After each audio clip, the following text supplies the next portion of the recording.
울산에서 33층짜리 주상복합 아파트 전체가 불길에 휩싸이는 대형 화재가 났습니다.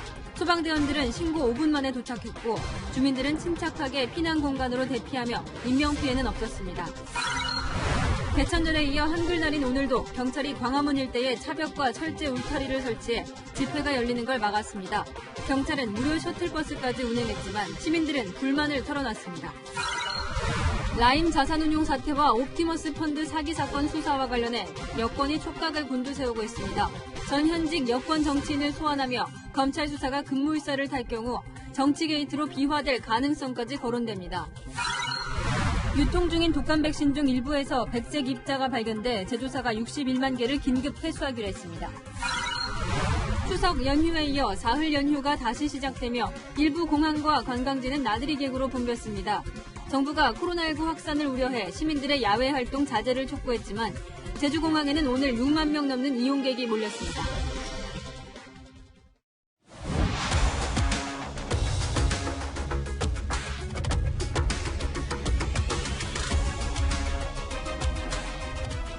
뉴스의 동정민입니다. 소방관의 신속한 출동이 대형 참사를 막았습니다.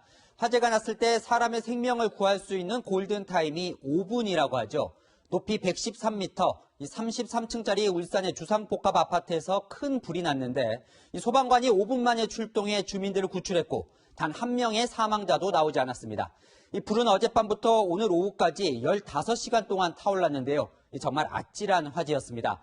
먼저 배영진 기자가 화재 당시 상황과 진화 과정을 전해드리겠습니다. 시뻘건 불길이 아파트 전체를 집어삼켰습니다. 불이 붙은 건물 잔해가 땅에 떨어져 불꽃이 튑니다. 울산 남구의 33층 주상복합 아파트에서 불이 났다는 신고가 접수된 건 어젯밤 11시 14분. 불길은 강한 바람을 타고 순식간에 건물 꼭대기까지 번졌습니다. 불티가 바람을 타고 날아가면서 인근 대형마트 옥상에 불이 옮겨 붙기도 했습니다. 늦은 밤 갑작스런 화재에 주민들은 다급히 대피했습니다.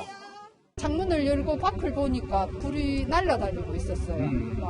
주위에 이렇게 보니까 다 창문을 열고 살려달라고 외치는 사람도 있었고. 아이 찾는다고 애 어머니가 맨발로 나와가지고 계속 애 이름을 부르시면서 울고 계시는 걸 들었거든요. 많이 안타깝게 생각합니다. 소방당국은 대형 2단계를 발령하고 장비 148대와 소방대원 1000여 명을 투입해 진화 작업을 벌였습니다. 한때 인근 8개 시도에 고가 사다리차 등 특수장비 동원령을 내리기도 했습니다. 화재가 난 지 13시간이 넘어서야 큰 불이 잡혔습니다. 도로에는 건물에서 날아온 파편들로 뒤덮였습니다. 불은 15시간을 넘긴 오후 3시가 다 돼서야 모두 꺼졌습니다. 이번 불로 93명이 병원으로 옮겨졌는데 대부분 연기를 흡입하거나 찰과상을 입은 수준입니다. 3명이 중상으로 분류됐지만 병원에서 치료를 받은 뒤 퇴원했습니다. 대형 화재에도 사망자가 한 명도 나오지 않은 것, 소방당국의 발빠른 대처가 한몫했습니다. 선착대가 신고 5분 만에 현장에 도착했고 아파트 각 호실을 돌며 화재 진압과 구조를 병행했습니다. 소방대원들이 일단 빨리 비상계단으로 내려가라 해서 비상계단으로 일단 급하게 내려왔어요. 현재 경찰과 국립과학수사연구원, 소방당국이 화재 현장에 대한 1차 합동 감식에 들어간 상태입니다. 현장 CCTV 영상 분석과 함께 12층 발코니 쪽에서 불이 시작됐다는 목격자 진술 등을 종합해 화재의 원인을 밝혀낼 방침입니다. 채널A 뉴스 배영진입니다. 대형 참사를 막을 수 있었던 건 주민들의 침착한 대응도 한몫했습니다. 이 불이 나자 아파트 중간 28층에 있는 피난 공간이나 꼭대기 옥상으로 신속하게 대피했습니다. 이 고층 아파트에 사시는 분들 잘 보셨으면 좋겠습니다. 계속해서 배유미 기자입니다. 불길이 건물 전체를 삼켜버리듯 맹렬히 타오릅니다. 미처 빠져나오지 못한 주민이 초조한 듯 창문 앞을 서성입니다. 문 열고 나가자 하니까 이거 열기 때문에 제가 못 나가겠어요. 가득한 연기 때문에 내려올 수 없었던 고층부 주민들. 건물 중간에 있는 피난 안전지역으로 모여들었습니다.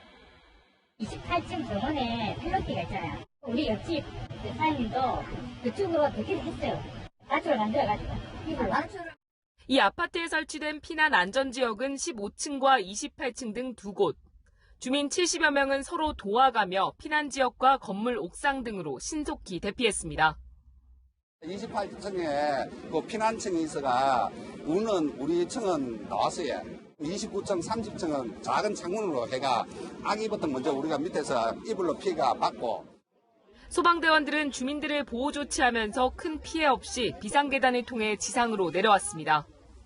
현행법상 50층 이상 초고층 건물의 경우 30층마다 피난 안전구역을 설치하도록 돼 있습니다. 49층 이하 준초고층 건물도 건물 중간층에 피난 안전구역을 설치해야 합니다. 지상으로 통하는 계단과 연결돼 위급한 상황에 신속히 탈출할 수 있습니다. 피난 안전구역 입구에는 어떤 물건이라든가 이런 걸 쌓아두지 않도록 해서 어떤 경우라도 즉시 들어갈 수 있도록 해두는 것이 필요하고요. 주민들의 침착한 대처가 소중한 생명을 지켰습니다. 채널A 뉴스 배윤우입니다. 이렇게 큰 인명피해는 막았지만 이 점검할 부분은 많습니다. 이번에 아파트 건물 전체로 불이 빠르게 번진 건 이 상대적으로 값이 싼 외장재 탓이 컸습니다. 그리고 33층짜리 건물에서 불이 났는데 우리 소방차가 갖고 있는 가장 긴 사다리는 23층 높이에 불과합니다. 그마저도 전국에 10대밖에 없습니다. 김태형 기자입니다. 불이 난 아파트 주변에 큼지막한 은색 파편들이 떨어져 있습니다. 건물 외장재로 쓰인 복합 알루미늄 판넬입니다. 화재 당시 불이 순식간에 번진 원인으로 소방당국은 알루미늄 판넬을 의심하고 있습니다. 알루미늄판 사이에 단열재를 넣은 구조로 가볍고 가공이 용이해 건물 외장재로 두루 쓰입니다. 하지만 단열재 소재에 따라 화재에 취약하다는 단점이 있습니다. 불연 패널도 있어요. 그런데 돈이 드니까 싸구려를 쓸 수밖에 없는 거고 싼 거 채택하니까 불에 타는 거고. 2015년 관련법이 개정돼 불에 타지 않는 소재를 쓰도록 했지만 2009년 준공된 이 아파트는 적용되지 않습니다. 소방당국은 단열재 소재를 파악 중이라면서도 외벽에 붙일 때 쓴 접착제는 불에 잘 붙는 성분인 것으로 드러났다고 밝혔습니다. 알루미늄 패널을 붙이는 과정에 가연성 접착제가 강풍으로 인해서 순간적으로 연소 확대가 급속하게 되지 않았나. 강풍주의보가 발효될 정도로 강한 바람이 분 날씨도 영향을 미쳤습니다. 부족한 소방 장비도 도마 위에 올랐습니다. 울산 소방본부에는 70m 고가 사다리차가 없어 부산에서 지원을 받아야 했습니다. 전국의 30층 이상 고층 건물은 4,600개가 넘지만 70m 고가 사다리 소방차는 서울 수도권과 부산 등에 배치된 10대가 전부입니다. 층수가 50층을 넘거나 높이가 200m 이상인 초고층 건물엔 이마저도 무용지물입니다. 초고층 건물들이 날로 늘고 있는 상황에서 화재 대비를 철저히 해야 한다는 목소리가 커지고 있습니다. 채널A 뉴스 김태훈입니다. 한글날인 오늘 세종대왕상에 있는 광화문 광장에 또다시 집회를 막기 위한 경찰 차벽이 설치됐습니다.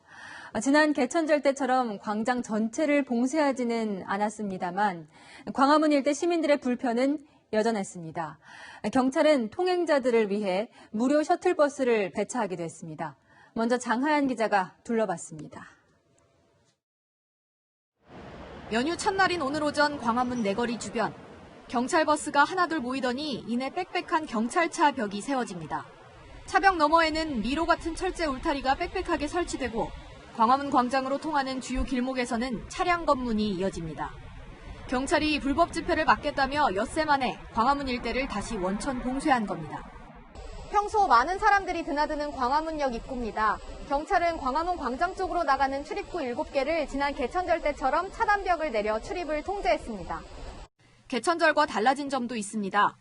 경찰은 차벽을 이용한 집회 원천 봉쇄의 위헌 논란을 고려해 광화문 광장에 차벽 봉쇄 대신 철제 울타리만 설치했습니다. 교통체증을 우려해 개천절에 서울 시내 진입로 90곳에 설치했던 검문소도 57곳으로 줄였고 보행자들의 편의를 위한 무료 셔틀버스도 등장했습니다.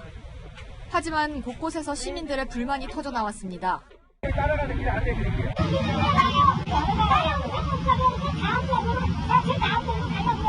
경복궁역에서 내려가지고 이까지 걸어왔어요. 서울 이렇게 변해야 됩니까? 제가 60년 이상을 인생을 살았지만은. 인근 상인들도 반복되는 봉쇄에 어려움을 호소합니다. 며칠이 없어요. 휴일마다 반복되는 도심 봉쇄, 차벽과 철제 울타리가 가득한 광장 풍경에 시민들의 마음은 씁쓸합니다. 채널A 뉴스 장하연입니다. 도심에서 예정됐던 대규모 집회는 원천 봉쇄됐지만 도심 곳곳에서 게릴라 집회가 이어졌습니다. 차량을 이용한 드라이브 스루 시위는 허용됐고 기자회견, 자전거 시위도 있었습니다. 이어서 김재혁 기자가 보도합니다. 한글날 도심 대규모 집회가 원천 봉쇄되자 오늘 낮 수원역 앞에서는 이른바 드라이브 스루 시위가 진행됐습니다. 국가의 미래마저 암울하고 위태로워지고 불공정으로 인한 국민들의 분노는 그 임계점에 다다르고 있습니다. 한 보수 성향 단체 회원들은 검은색 승합차 9대에 나눠 타고 경찰의 관리하에 50km 남짓한 거리를 주행했습니다. 이들은 윤미향 의원과 조국 전 장관, 추미애 장관을 권력형 일가족 범죄라고 주장하며 조 전 장관의 아파트 인근 도로에서는 경적을 울리는 퍼포먼스를 벌였습니다. 추 장관의 자택 근처에서도 경적을 울리다 인근 주민들의 불편을 우려한 경찰에 의해 제지당하기도 했습니다. 진행 안 치라고. 플라스틱은 울리지 마세요. 울리지 마세요. 서울 잠실운동장역 근처에도 보수단체의 차량 시위가 이어졌습니다. 플래카드 부착 차량 이외에 집회 규정상 금지하고 있는 스피커 부착 차량은 경찰에 의해 제지당했습니다. 서울 도심에서는 곳곳에서 게릴라성 기자회견도 진행됐습니다. 사랑제일교회 측은 광화문 광장 인근에서 정부를 비판하는 내용의 현수막을 들고 경찰과 한때 대치했습니다. 우리공화당도 문 대통령 퇴진을 요구하며 자전거로 거리를 이동하는 행진을 벌였습니다. 정부의 도심 대규모 집회 원천 봉쇄로 시위의 모습과 방법도 바뀌고 있습니다. 채널A 뉴스 김지혁입니다. 불심 건물 때문에 불편을 겪었다면 사과를 말씀드리고 앞으로 더욱더 철저하게 교육해서 불편이 최소화될 수 있도록. 지난 개천절 집회 때 경찰의 불심 검문이 권위주의 정권 시절 공권력을 연상시킨다는 논란을 일으켰죠. 경찰이 완화하겠다고 했지만 오늘도 서울 시내 곳곳에서 검문이 이뤄졌습니다. 제대로 된 기준은 있는 건지 제가 직접 취재했습니다.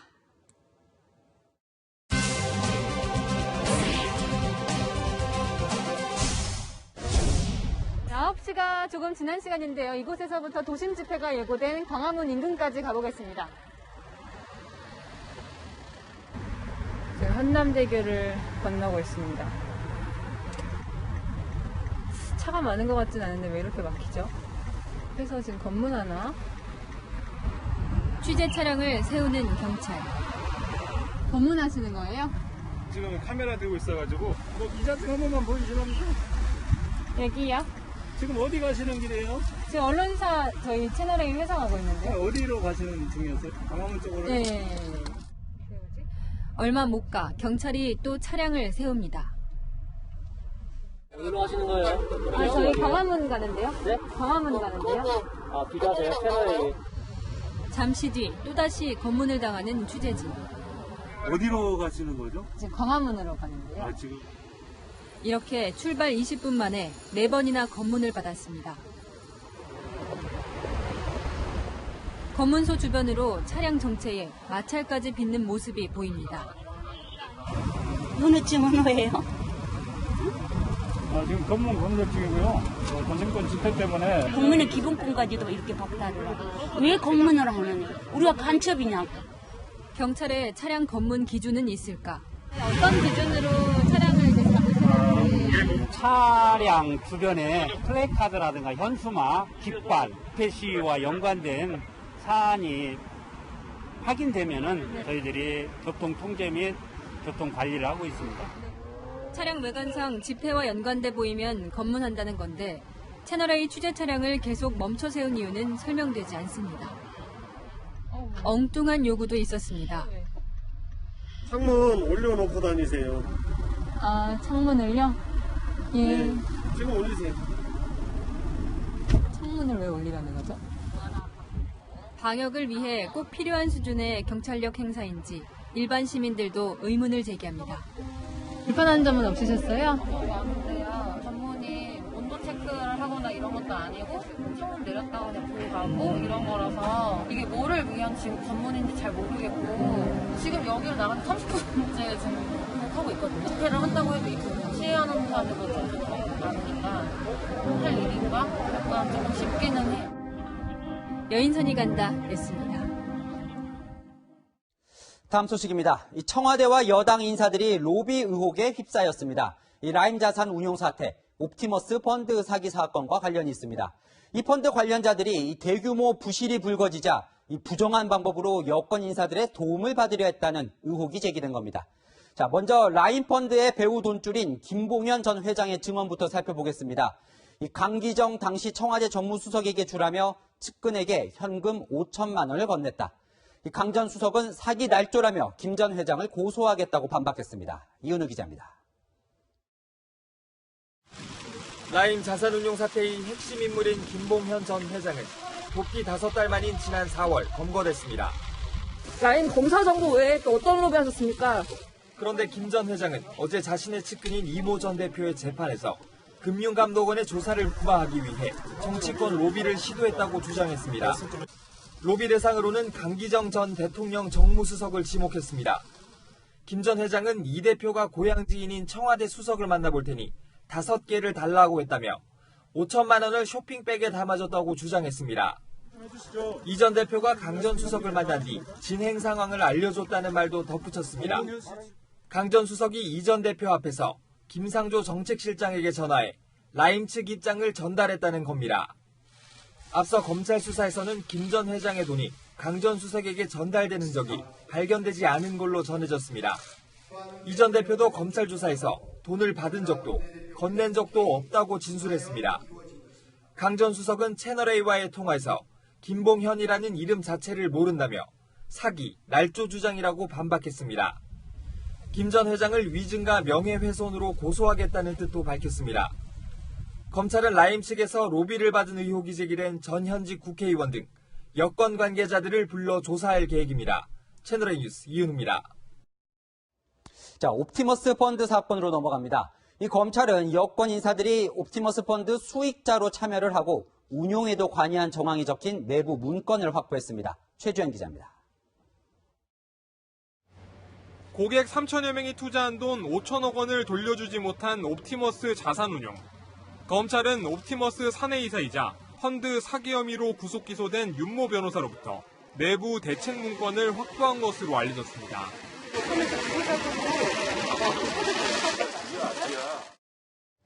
펀드하자 치유 관련이라는 제목으로 지난 5월 작성된 문건인데 정부와 여당 관계자들이 펀드 수익자로 일부 참여돼 있다고 적혔습니다.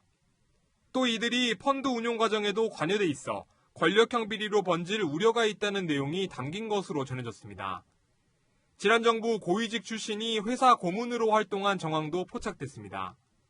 문건에는 이현재 전 경제부총리와 최동욱 전 검찰총장이 투자자문, 형사사건 대응에 관여한 것으로 적혔습니다. 어떤 역할을 했는지 들으려 했지만 이 전 부총리와는 연락이 닿지 않았습니다. 최 전 총장 측은 입장문을 내고 옵티머스와 법률자문 계약은 했지만 펀드 사기 관련 내용은 전혀 알지 못했고 사건이 이슈화된 직후 계약을 해지했다고 밝혔습니다. 이런 가운데 윤석열 검찰총장은 금융사기와 로비 의혹 모두 철저하게 수사하라고 서울중앙지검에 지시했습니다. 채널A 뉴스 최주현입니다. 역대 보면 집권 후반기에 측근 비리가 발목을 잡은 경우가 많았죠. 아직 드러난 건 없지만 이 전현직 여권 인사들의 이름이 이 펀드 사기 사건에 거론되는 것만으로도 민주당과 청와대는 당혹스러워하는 분위기입니다. 이 겉으로는 수사를 지켜보자며 신중한 반응을 보였지만 이 내부적으로는 거론된 인사들을 상대로 발빠른 진상 파악에 나섰습니다. 강재희 기자입니다. 더불어민주당은 라임 자산 운용 사태와 옵티머스 펀드 사기 사건과 관련해 검찰 수사를 지켜보겠다며 신중한 반응을 보였습니다. 이낙연 민주당 대표는 기자들과 만나 법대로 철저히 수사되기를 바란다고 말했습니다. 당 차원에서 연루 의혹자들에 대한 방어에 나섰다가 자칫 사실로 드러날 경우 치명상을 입을 수 있기 때문입니다. 하지만 내부적으로는 김태년 원내대표가 의혹 당사자들을 만나 직접 소명을 듣는 등 만에 하나의 사태에 대비하는 분위기입니다. 민주당 원내지도부 관계자는 당에서 누군가는 파악을 해야 되니 원내대표가 오며 가며 얘기를 들었다며 일부 의원들은 차만 마셨을 뿐이라며 금품 수수 의혹을 부인했다고 전했습니다. 청와대 역시 강기정 전 대통령 정무수석의 이름이 거론된 것과 관련해 선을 긋고 나섰습니다. 청와대 고위 관계자는 수사 중인 사안이라며 말을 아꼈고 또 다른 관계자는 강 전 수석에게 물어보라고 했습니다. 국민의힘은 철저한 검찰 수사를 촉구했습니다. 사기나 다름없는 대형 금융 사건이자 권력형 비리로 알려져 있습니다. 대통령께서 철저한 수사를 지시해야 합니다. 주호영 국민의힘 원내대표는 더 이상 특검을 미룰 수 없다고 말했습니다. 채널A 뉴스 강지혜입니다. 자, 아직은 조심스럽지만 이 판도라의 상자가 될 수도 있을 지금 상황, 정치부 강병규 기자와 최대한 살펴보겠습니다. 자, 강 기자, 이 라임 자산운용 사태와 옵티머스 펀드 사태, 이 사기 사건, 이 수사가 여러모로 닮았어요. 네, 라임과 옵티머스 모두 자산운용사인데요.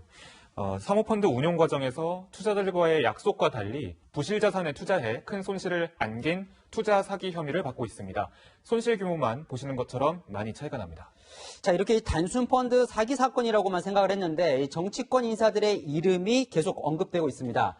지금까지 등장한 인사가 누가 있죠? 네, 라임의 경우 김봉현 전 스타모빌리티 회장이 지인을 통해 강기정 전 정무수석에게 5천만 원을 건넸다는 의혹, 그 밖에 민주당 전현직 의원들을 만났다는 주장이 제기됐습니다. 옵티머스는 최동욱 전 검찰총장이 이재명 경기지사를 만나 인허가 청탁을 했다는 의혹이 제기된 상황입니다. 자, 그러니까 누구나 알만한 사람들의 실명이 등장하다 보니까 더 관심이 갑니다. 자, 이 해당 인물들의 이름들 어떻게 나오게 된 겁니까? 네, 라임 사태의 경우 김봉현 전 회장의 법정 진술로 여권 인사들의 이름이 등장했고요. 옵티머스 사건의 경우 일부 인사들의 직책 등이 적힌 문건을 검찰 수사팀이 확보해 수사 중인 것으로 알려졌습니다. 이 여권도 긴장한다는 소식을 전해드렸는데 이 거론되는 인사들의 해명을 들어봤죠. 뭐라고 합니까? 네, 강기정 전 수석은 돈 받았느냐고 물었더니 펄쩍 뛰었습니다. 또 돈을 줬다고 하는 쪽을 향해서는 거친 표현도 썼고요. 김봉현 전 대표는 그 이름도 모른다고 했습니다. 이름이 거론된 민주당 재선 전직 의원 등은 오늘 전화를 받지 않았습니다. 이들은 김태년 원내대표와의 면담에서 의혹을 전면 부인했다고 하는데요. 한 민주당 관계자가 대신 당시 상황을 설명해줬습니다. 의원회관에서 김 전 회장을 만나 차 한 잔 마신 게 전부라고 했습니다. 최동욱 전 총장은 입장문에서 이재명 지사를 만난 것은 맞지만 사업 논의를 한 적 없다고 했는데요. 이 지사 역시 질의나 청탁을 들은 일이 없다고 해명했습니다. 네, 이렇게 이제 다 다른데, 자, 실체가 뭔지는 이제 검찰이 밝혀야겠죠. 그런데 이 수사가 진행된 지가 이미 꽤 됐어요. 그런데 이 수사를 윤석열 검찰총장을 패싱하고 처리됐다, 이런 보도가 나왔습니다.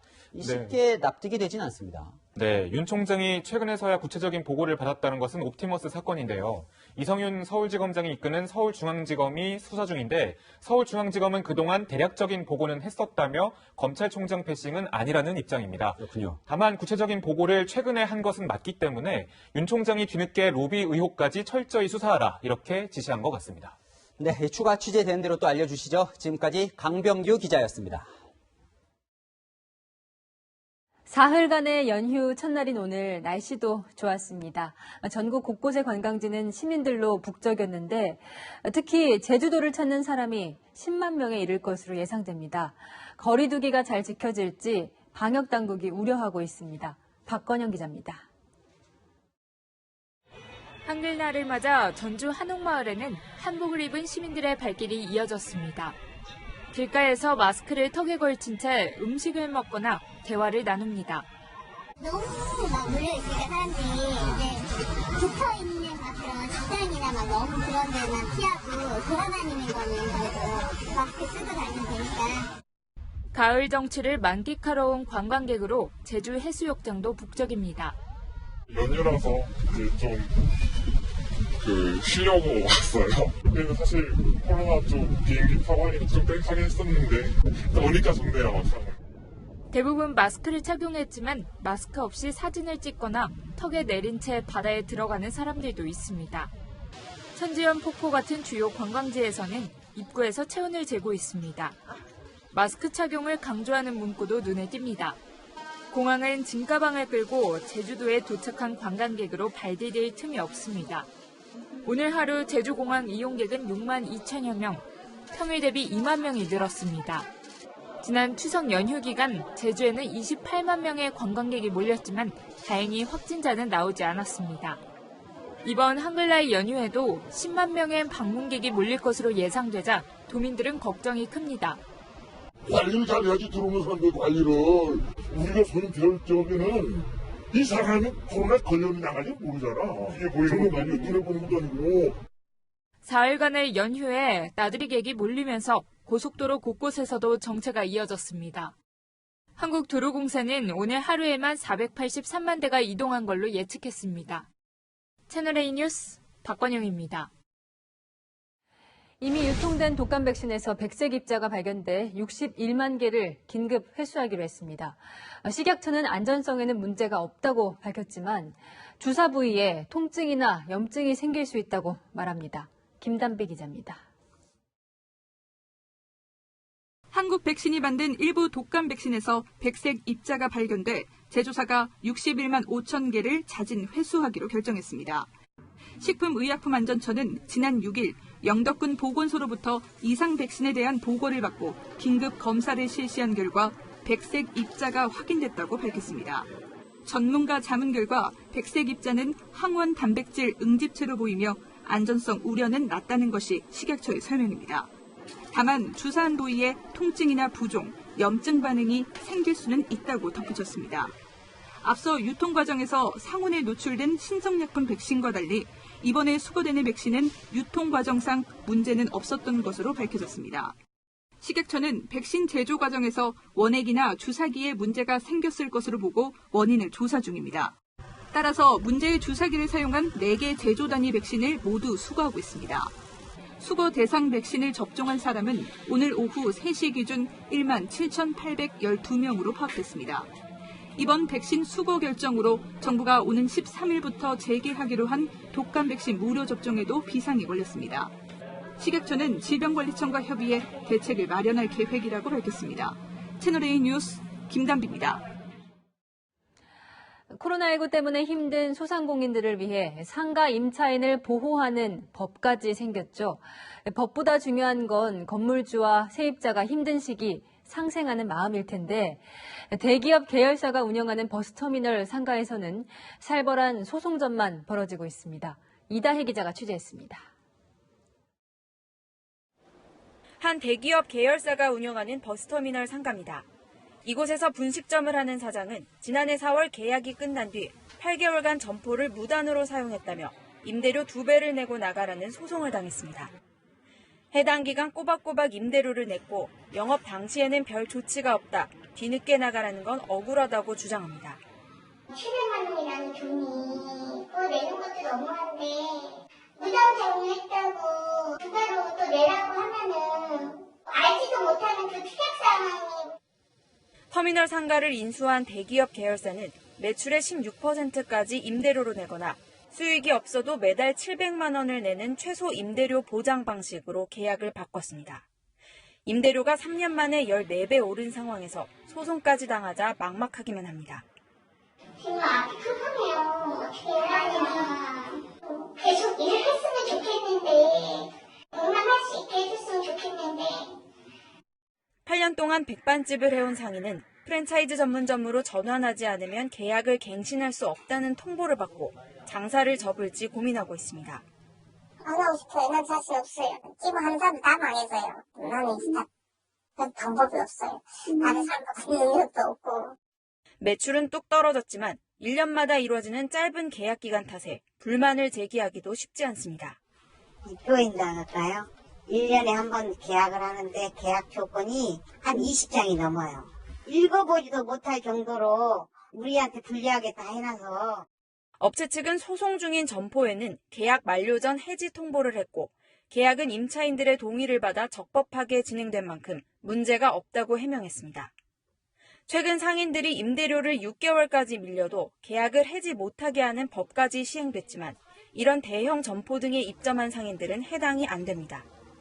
공정거래위원회는 상당수 대형 유통업체들이 맺고 있는 최소보장 임대료 계약의 불공정 여부를 심사해 빠른 시일 내 결과를 내겠다고 밝혔습니다. 채널A 뉴스 이다혜입니다.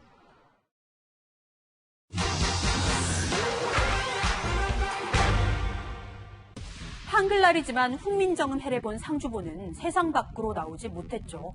소장자 배익기 씨에게서 강제 회수 안 되는 건지 따져보겠습니다. 상주본 소유권 공간은 2008년으로 거슬러 올라갑니다. 배익기 씨가 집수리 중에 상주본이 나왔다며 공개한 건데 골동품 판매상인 조모 씨가 배 씨가 훔쳤다고 주장했죠. 소송 끝에 법원은 조 씨의 손을 들어줍니다. 이후 조 씨는 실물을 갖고 있지는 않지만 기증 의사를 밝혔고 소유권은 문화재청이 받게 됩니다. 그렇다면 배익기 씨는 조 씨 걸 훔친 걸까요? 검찰은 이 배 씨를 절도죄로 기소했는데 1심은 징역 10년, 대법원에서는 증거가 없다며 무죄를 선고했습니다. 이후 이 배 씨는 훔친 게 아닌데 왜 가져가려고 하냐며 국가를 상대로 소송을 냈지만 대법원에서 기각됐는데요. 현재 훈민정음 상주본 법적 소유권은 국가에 있습니다. 강제 집행도 가능한데 문제는 소재지죠. 어디에 있는지 배 씨만 아는데 2011년 강제 집행 때도 찾지 못해 면담으로 설득 중입니다. 과거 배 씨는 1,000억 원의 보상을 요구했죠. 입장은 그대로인가요? 했는 말은 도로수도 담을 수도 없는 일이고 오늘 누가 준답니까? 저야 뭐 주겠다고 해야 뭐 얘기가 나올 거 아닙니까? 보존 상태는 어떤가요? 제가 하는 데까지 노력은 했겠죠. 상주본의 가치 1,000억이다, 1조다, 맞는 말일까요? 과거 검찰의 요구로 문화재청이 1조 이상의 가치다 밝힌 건 맞지만 세계에서 가장 오래된 금속활자책 질지심체 요절이 8,000억이라는 이 논문을 참고한 거지 실제 감정가액은 아닙니다. 상주본 영상을 분석했던 전문가는 이렇게 말합니다. 국가의 보물에 가격을 매겨가지고 금상을 받는 이런 예가 없죠. 방송미술관하고 그냥 똑같은 책이 한 권이 더 있다. 이거 이상의 의미는 없습니다. 현재 상주본이 몇 장이 남았는지 보존 상태는 어떤지 알려지진 않았습니다. 이 밖에도 궁금한 점은 팩트맨 많은 문의 바랍니다. 지금 우리 정보당국의 눈은 온통 평양으로 향해 있습니다. 내일 북한이 노동당 창건 75주년을 맞아 김일성 광장에서 대규모 열병식을 열 것으로 보이는데요. 그동안 보지 못했던 전략 무기가 대거 등장할 것으로 예상됩니다. 최선 기자가 미리 짚어봤습니다. 김일성 광장에 이동식 ICBM 발사 차량을 비롯한 신형 장비들이 속속 모이고 있습니다. 퍼레이드에 참여하는 군인들이 탑승할 버스도 보입니다. 북한은 내일 열병식을 사상 최대 규모로 열 것으로 보입니다. 코로나19와 경제난 속에서도 전략무기를 공개해 김정은 국무위원장의 존재감을 부각하려는 의도로 풀이됩니다. 면밀하게 예의주시하고 있다는 말씀을 드리겠습니다. 열병식 등을 통해서 신형 장비들을 무력시할 걸로 현재는 판단하고 있습니다. 신형 무기로 거론되는 다탄두 ICBM은 여러 목표물을 타격할 수 있어 요격이 어렵고 고체 연료 ICBM은 발사 준비 시간이 짧아 포착이 어렵습니다. 신형 잠수함 발사 탄도미사일 SLBM을 차에 실어 선보일 수도 있습니다. 북한은 5년이나 10년 단위로 꺾어지는 해를 매우 중시해 김일성 생일 105주년, 70주년 건군절과 정권 수립일에도 열병식을 진행했습니다. 북한은 화성 14, 15 등 시험 발사를 통해 관심을 끌었던 ICBM을 2018년 건군절에 공개했습니다. 김정은 위원장의 육성 연설도 관심입니다. 침략자들이 신성한 우리 조국의 존엄과 자주권을 0.001mm도 침해하거나 실용하려 들지 못하게 하여야 하겠습니다. 군 당국은 북한이 ICBM이나 SLBM을 실제로 발사할 가능성은 낮다고 보고 있지만 만약에 도발할 경우 문재인 대통령의 종전선언 구상에도 차질이 예상됩니다. 채널A 뉴스 최선입니다. 자, 우리 공무원에게 총을 쏜 북한은 정작 잠잠한데 남한에서는 공무원 월북 여부로 시끌벅적하죠. 이 해경이 자진 월북이라고 발표를 했는데도 논란이 끝나질 않고 있습니다. 이 해경이 월북 증거라며 내놓은 설명도 오락가락하고 이 조사 과정에서 월북이 아니라는 동료 증언도 나왔습니다. 김윤수 기자입니다. 서해 피격 공무원 이 씨의 자진 월북 근거 중 하나로 든 조류의 흐름을 두고 해양경찰청장의 설명이 오락가락합니다. 조류의 흐름을 타고 구명조끼가 부력대를 탈 경우에는 북한 측에서의 발견된 위치까지 가능하다고 판단하고 있습니다. 좀 오해가 있은 것 같은데 구명조끼를 입고 부력대를 타고 있을 경우에는 충분히 갈 수 있다는 답변을 좀 정정하고요. 조류의 흐름만으로 남에서 북으로 갈 수 있다는 표류 가능성을 언급했다가 뒤늦게 인위적인 힘이 있어야만 갈 수 있다고 말을 바꾼 겁니다. 월북하기 위해 휴대전화 전원을 일부러 껐다는 설명도 뒤늦게 바꿉니다. 물에 빠져서 전원이 전원이 없어서 꺼진 상태와 일부러 전원을 오프한 부분은 통신사 차이가 난다고 보고요. 인위적인 힘으로 눌렸다는 부분이 확인되고 있습니다. 전원은 인위적으로 오프한 부분과 전원이 배터리가 없어서 자동적으로 오프된 부분의 차이가 좀 없다는 또 통신사 의견이 있어서 정정드립니다. 해경은 이 씨의 동료 선원들로부터 월북 가능성이 없다는 진술도 확보했지만 이 내용은 공개되지 않았습니다. 국민의힘이 입수한 동료 선원 13명의 진술조서 보고서에 따르면 일부 선원들은 북쪽으로 헤엄쳐 갈 수 없다, 북한에 대해 말한 적 없고 월북 가능성은 없다는 진술을 했습니다. 국민의힘은 해경이 정치적 의도를 갖고 이 씨를 월북자로 몰아갔다며 수사를 신뢰할 수 없다고 비판했습니다. 채널A 뉴스 김윤수입니다.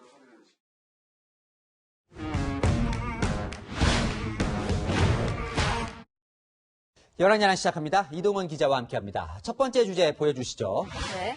자, 이 문재인 대통령의 아들 문준용 씨네요. 네. 누구를 나쁘다고 한 건가요? 곽상도 국민의힘 의원을 공개 비판했습니다. 참 이 두 사람 악연으로도 불러도 될 만큼 네. 참 이 계속 부딪히는데 이번엔 뭔가요? 네, 문준용 씨는 모교인 건국대학교에서 시간 강사로 일하고 있는데요. 건국대학교 이사장을 곽 의원이 국정감사에 불러내서 자신의 강의 평가를 요구했다며 곽 의원은 나쁘다, 강의 평가 유출은 위법이라고 주장했습니다. 네, 일단 이 문 씨의 주장은 사실입니까? 팩트 체크를 해드리면요. 우선 유자은 건국대 이사장이 국정감사장에 출석한 건 사실입니다. 문준용 씨 대통령 아들이 시간 강사로 있더라고요. 상당한 시간 강사가 잘렸거든요. 그런데 이분은 강좌 수가 늘었으니까 저희들이 이게 문제점이 없는지 확인하기 위해서 이 자료를 요구했습니다. 제출하실 겁니까? 말씀하신 자료는 저희가 성실히 마련해서 제출하도록 하겠습니다. 그러니까 이 곽 의원이 건국대 이사장을 국정감사장에 불러냈다는 주장은 사실이군요. 그게 사실이 아닙니다. 왜요? 유자은 이사장을 증인으로 신청한 의원은 민주당 서동용, 김철민 의원입니다. 건국대가 보유한 부동산의 임대 보증금을 임의로 사모펀드에 투자했다는 의혹과 관련해 질의를 하기 위해서였습니다. 그러니까 이 곽 의원은 다른 의원이 이 이사장을 부른 김에 질문을 했다는 거네요. 네. 그러면 이 문 씨 주장이 정확하지는 않네요. 그렇습니다. 문준용 씨에게 인터뷰를 요청했지만 아직까지 답이 없는데요. 곽 의원은 자신을 대단한 사람으로 착각하지 마라. 아빠 찬스도 대통령 임기가 종료되면 끝날 것이라고 맞받아쳤습니다. 저는 일부러 부른 사실이 없습니다. 문준용 씨 문제 가지고 건국대 이사장님을 국감장까지 불러야 될 그럴 사안이라고 생각하지 않습니다. 대통령 아들이라서 특혜를 받는지 따지는 것도 중요할 수 있지만 대통령 가족이라는 이유만으로 근거 없이 의혹을 받아서도 안 될 것 같습니다. 네, 다음 주제 보겠습니다. 네. 자, 이 탈북자 출신 지성호 국민의힘 의원 네. 대통령에게 뭘 응답하라고 한 겁니까? 네, 국민의힘은 서해에서 피격된 공무원을 추모하는 글을 손글씨로 써서 SNS에 올리는 손글씨 릴레이를 시작했는데요. 보시는 것처럼 주호영 원내대표부터 원희룡 제주지사, 유승민 전 의원을 거쳐 지성호 의원까지 참가했습니다. 지성호 의원은 다음 참여자로 문 대통령, 박병석 국회의장, 김명수 대법원장을 지명했습니다. 대통령을 지명한 이유에 대해선 이렇게 밝혔습니다. 우리 공무원의 이제 시신을 이제 찾고 정말 이제 안장할 수 있는 그 문제에 있어가지고 해결할 수 있는 분은 문재인 대통령님밖에 없기 때문입니다. 문 대통령이 답을 할까요? 이 대통령이 예전에 이런 릴레이에 참여한 적은 있습니까? 있습니다. 지난 4월 코로나19 관련 덕분에 챌린지에 참여했는데요. 정은경 질병관리청장이 다음 타자로 문 대통령을 지목하자 청와대 참모들과 영상까지 찍었습니다. 그런데 이번 손글씨 릴레이는 조금 성격이 달라 보여요. 이번에 네. 참여할 것 같나요? 유가족을 위로하는 차원에서 참여할 수도 있고 국민의힘이 주도하는 릴레이라 거절할 수도 있습니다. 그래서 오늘의 여랑야랑은 쓸까 말까로 정했습니다. 여러분이 대통령이라면 어떻게 하시겠습니까? 지금까지 여랑야랑이었습니다. 독일 베를린에 세워진 평화의 소녀상이 철거될 위기에 놓였습니다. 일본 정부의 전방위 압박 때문인데 우리 정부는 별다른 입장을 내놓지 않고 있습니다. 김민지 기자입니다.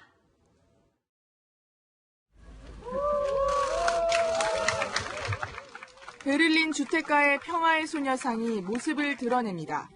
독일에서 세 번째로 설치된 소녀상은 시민들이 오가는 공공장소에 처음 자리 잡았습니다. 그런데 설치를 허가했던 구청이 다음 주 수요일까지 소녀상을 철거하라고 명령했습니다. 일본군이 여성들을 성노예로 데려갔고 생존자들에게 경의를 표한다는 소녀상 비문 내용을 사전에 알리지 않았다고 문제 삼았습니다. 역사 갈등에서 한쪽 편 들기를 삼가야 한다는 겁니다. 시민단체인 코리아 협의회 측은 일본의 전방위적 항의 때문이라고 주장합니다. 様々な人、それが行き交う、そして共存する街、それが私はベルリンである、そういった像が置かれることは適切ではない、そのように考えております。 그러나 우리 정부는 소극적인 입장만 내비쳤고 민간의 자발적 움직임에 정부가 외교적으로 관여하는 것은 바람직하지 않습니다. 결국 일본의 뜻대로 소녀상은 철거 위기에 놓였습니다. 前向きな動きとして受け止めており、引き続き状況を注視していきたい。 시민단체 측은 구청 측을 설득하는 한편 법원에는 철거를 보류해달라는 가처분 신청을 내는 방안을 모색 중인 걸로 알려졌습니다. 채널A 뉴스 김민지입니다. 미국 미시간에서 주지사가 납치될 뻔한 사건이 있었습니다. 트럼프 대통령에 반대하는 행보를 보였다는 이유 때문입니다. 어떻게 된 일인지 윤수민 특파원이 전합니다. 그레천 휘트머 미시간 주지사 납치를 모의하던 곳에 경찰들이 들이닥쳤습니다. 극단주의 단체 소속 6명은 대선 직전 휘트머 주지사 납치 등을 위해 폭발물까지 구하려 한 것으로 조사됐습니다. 8, 9월에는 모의 계획을 세우며 실제 주지사의 별장을 감시했습니다. 창틀과 유리창을 부수고 침입하는 훈련도 한 것으로 드러났습니다. 강력한 코로나19 봉쇄 정책으로 트럼프 대통령과는 정반대 행보를 보인 휘트머 주지사는 트럼프 대통령을 지지하는 일부 극단주의자들의 표적이 됐습니다. 백인 우월주의 지지단체를 선동하지 말라는 비판을 받은 트럼프 대통령은 지난 TV 토론에서 이들에게 명령하듯 대기하라고 말했습니다. Proud Boys, stand back and stand by. 행동 명령으로 이해한 극단주의 단체들은 환호했고 휘트머 주지사는 이번 사건의 배후에 트럼프 대통령이 있다고 주장했습니다. Stand back and stand by. Hate groups heard the president's words not as a rebuke, but as a rallying cry. 트럼프 대통령은 봉쇄령이 끔찍하다고 비판하면서도 자신은 극단적 폭력을 용납하지 않는다고 반박했습니다. 주지사 납치 계획은 정보 당국에 의해 적발되면서 무산됐지만 대선 전후 일부 극단주의자들의 폭력 사태를 우려하는 목소리가 나옵니다. 미국 캘리포니아에서 채널A 뉴스 윤수민입니다. 올해 노벨 평화상 수상자로 세계 식량 계획 WFP가 선정됐습니다.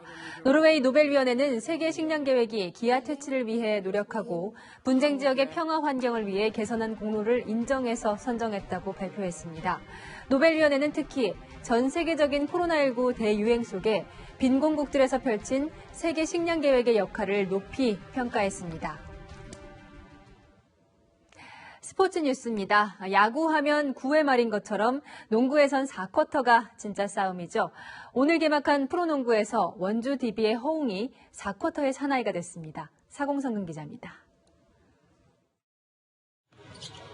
4점을 뒤진 4쿼터 후반, 허웅의 3점 슛이 터집니다. 재빨리 골밑을 파고든 허웅의 득점으로 DB가 역전에 성공합니다. 3점 슛을 하는 척하다 녹스에게 패스해 완벽한 득점 찬스도 만들었습니다. 불과 1분 30초 사이에 허웅이 만들어낸 연속 3번의 결정적인 플레이로 순식간에 승부는 기울었습니다. 전반전에는 부진했지만 4쿼터 승부처에서 빛났던 허웅은 올 시즌엔 동생 허웅과 더욱 뜨거운 경쟁을 예고했습니다. 훈이가 성격슛 9개 넣은 게 DB 프롬이랑 해서 잘 그것도 없었어요. 네. 그래서 훈이가 MVP를 받았다고 생각하고 형이 먼저 보여주겠습니다. 첫 선을 보인 외국인 선수들의 수준 높은 활약도 농구 보는 맛을 키웠습니다. DB의 타이릭 존스는 엄청난 탄력으로 이번 시즌 1호 덩크슛을 꽂아 넣었습니다. 이 선수가 DB의 새 식구 존스 선수입니다. 존스는 화려한 덩크를 연이어 보이며 왜 자신이 NBA 드래프트 지명이 유력한 유망주인지를 증명했습니다. 현대모비스에서는 NBA 경험자 숄롱이 기대를 모았지만 뚜껑을 열어보니 간트가 돋보였습니다. 덩크면 덩크, 3점이면 3점. 날렵한 움직임으로 전천후 활약을 펼쳤지만 팀의 패배로 빛이 발했습니다. 부상으로 컵대회에 나오지 못했던 김선영은 양팀 최다인 25점을 기록했습니다.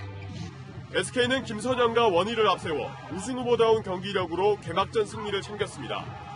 채널A 뉴스 사공성근입니다. 설악산과 오대산에 이어서 치악산에도 어제 단풍 소식이 들려왔습니다. 강원도의 유명산은 다음 주면 절정을 맞이할 텐데요. 가을철에는 저녁 6시 무렵에 해가 일찍 지기 때문에 오후 4시 이전에 하산하는 게 좋습니다. 등산로 초입과 정상의 온도 차이가 크기 때문에 얇은 옷을 여러 겹 착용하시고요. 산행 시 거리 두기와 마스크 쓰기도 잘 지켜주시기 바랍니다. 주말 동안 일교차 큰 날씨는 계속됩니다. 내륙은 대체로 맑겠지만 내일은 동해안과 제주 지역에 5mm의 비가 조금 지나겠습니다. 태풍 찬홍은 일본 남쪽 해상을 따라서 이동 중인데요. 이 영향으로 우리나라의 북동풍이 강해지고 있습니다. 모레까지 제주와 남해안, 동해안에는 강풍과 높은 파도가 우려됩니다. 해안가에서는 안전사고에 철저한 대비가 필요하겠습니다. 날씨였습니다.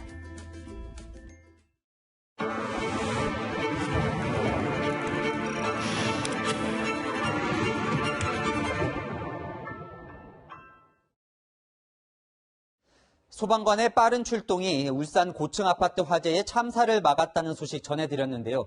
또 다른 영웅들이 있었습니다. 먼저 피한 주민들이 화마 속에서 우왕좌왕하는 주민들을 대피소로 옥상으로 이끌었습니다. 이 아파트 하면 옆집 사람 얼굴도 모르는 삭막함부터 생각났는데 함께 도와 위기를 극복한 거죠. 덕분에 잊고 있던 이웃 사촌 단어도 떠올랐습니다. 오늘 뉴스 여기까지입니다. 내일도 뉴스에입니다.